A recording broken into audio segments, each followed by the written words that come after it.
Welcome to Not Milk Never Milk. Subscribe if you're lactose intolerant. In this video, I will explain how to drive Jeep Wrangler in sand easy guide.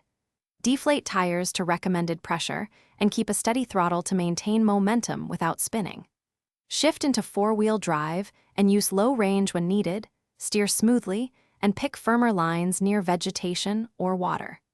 Carry recovery gear and communicate with helpers so you can safely extract the vehicle if you start to sink.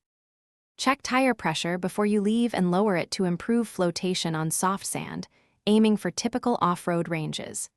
Engage four-wheel drive and choose a lower gear to keep RPM steady without over-revving, and leave traction aids accessible.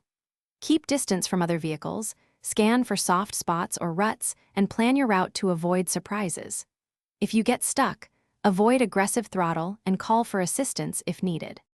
Quick recommendation: if you are finding this video helpful, please subscribe and like. It really supports the channel. Bento box make meal prep easy with these leak-proof containers, perfect for keeping snacks handy during beach trips or trail days. Check the description for the link and other deals to grab them affordably.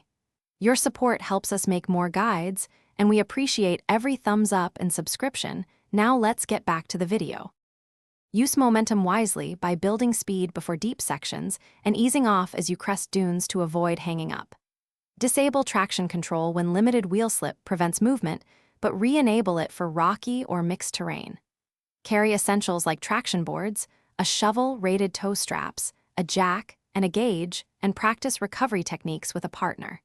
Communicate clearly during recovery to keep everyone safe and reduce vehicle damage. Thanks for watching. If this was helpful, leave a like and consider subscribing. See you next time.